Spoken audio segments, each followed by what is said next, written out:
Olá, meus amigos do canal Dietista Espírita. Estamos aqui novamente com um assunto voltado para a mediunidade. A gente vai dar sequência, né, ao estudo anterior, de uma forma bem objetiva.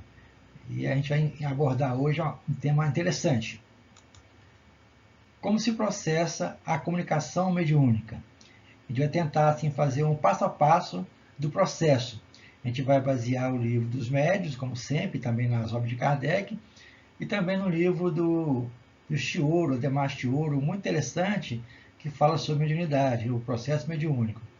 Então é com alegria que a gente torna esse assunto que é palpitante para aqueles que são ávidos de conhecimento, assim como nós somos, da teoria à prática da mediunidade com Kardec. De imediato vem as perguntas que todo mundo tem quando se envolve com a mediunidade. E Kardec, então, coloca isso lá no livro dos médiuns, a seguinte questão. O espírito que quer se comunicar por um médium transmite diretamente seu pensamento ou este tem por intermédio o espírito encarnado no médium? Ele quer saber como que é o processo, né? Se ele transmite isso pelo pensamento ou se é o próprio médium encarnado que recebe essas impressões. São indagações importantes para aquele que quer participar, para ter uma noção básica, elementar desse processo, para não ficar, vamos dizer assim, perdido, né, quanto ao assunto. Essa é a proposta desse canal. Continuando então com as indagações, vem a resposta de Kardec, dada a Kardec pelos espíritos. O espírito do médium é o intérprete, porque está ligado ao corpo que serve para falar e por ser necessária uma cadeia entre vós e os espíritos que se comunicam, como é preciso um fio elétrico para comunicar à distância uma notícia na extremidade do fio, uma pessoa inteligente que a receba e transmita. Ou seja, a gente está aqui repetindo, né, reforçando o que foi colocado anteriormente, para que ocorra isso, o médium, que é o intermediário, precisa estar sintonizado com esse espírito e vai utilizar então de questões físicas para que isso ocorra. Kardec compara, né, a um fio ligado, né, a uma extremidade para comunicar com alguém como se fosse telefone, mas nos avanços da tecnologia seria como hoje o telefone celular. Você tem um celular, onde estão gravados ali o número das pessoas com quem você tem sintonia, e quando você quer conversar com aquela pessoa, você então aciona esse mecanismo, e esse mecanismo transmite a sua voz, a sua imagem, para onde quer que ele esteja. Ou seja, né, esse pequeno mecanismo serve de intermediário, simbolizando assim como que se processa a comunicação entre nós e os espíritos, existindo sempre um intermediário que é o perispírito. E continuamos. A gente vai tentar assim, abordar, de acordo com o Chioro, um trabalho muito interessante, como que é esse processo. A gente vai tentar aqui, né? O lado mais escuro seria o médium e a parte azulada seria o espírito comunicante. Então, os dois estão se sintonizando um com o outro, certo? À medida que vai agindo essa sintonização, eles vão se aproximando cada vez mais, até que ocorra, então, né, o que se chama a área de comunicação de conhecimento, e no final vai ocorrer o acoplamento do médium mais o espírito. Ele então explica para nós da seguinte forma: à medida em que as duas áreas interpõem-se, essa faixa aumenta, ampliando-se proporcionalmente à área de conhecimento e de intercomunicação. A partir da superposição dos dois círculos, o canal de transmissão amplia-se plenamente, melhorando a área de conjugação de trocas de informações possíveis. O limite de cada comunicação é principalmente, portanto, o limite intelectual do médium.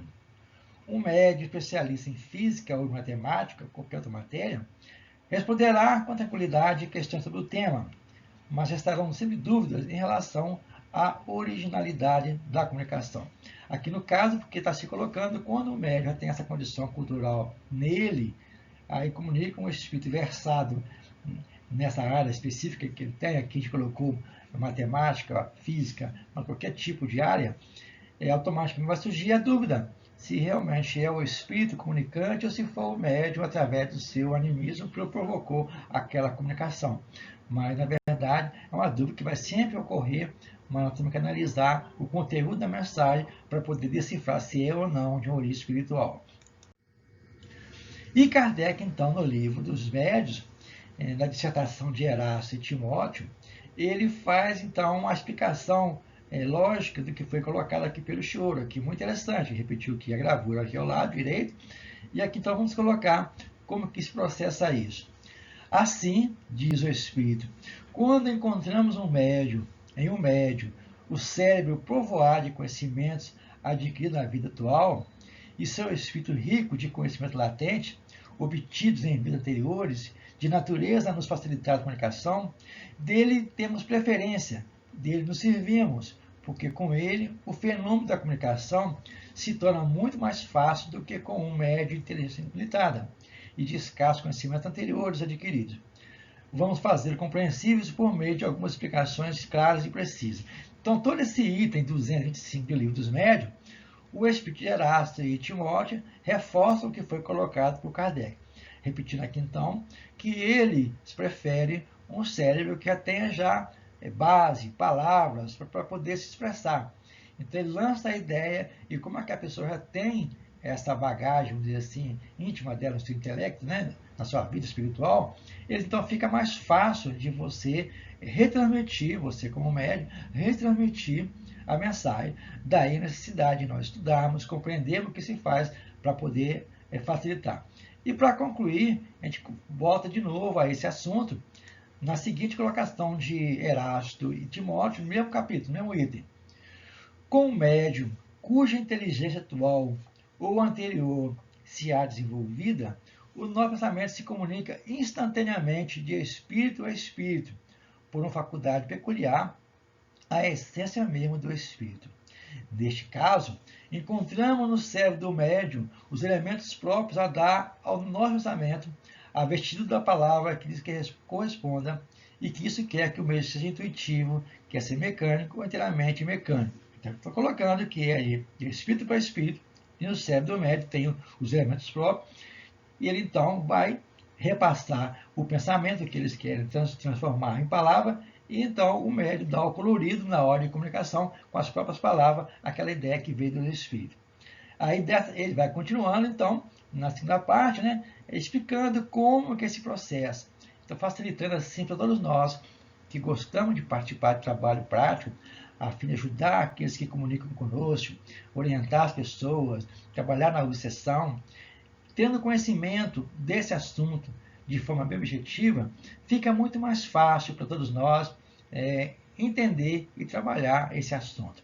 A gente vai dar continuidade a esses pequenos tópicos aqui no nosso meio, no nosso canal, visando então despertar o interesse em buscar nas obras básicas a resposta para nossas dúvidas. Lembrando que o essencial não é apenas você compreender a comunicação, e também ter o lado moral que precisa ser trabalhado para que você então tenha uma atividade ativa no trabalho de intercâmbio com o mundo espiritual.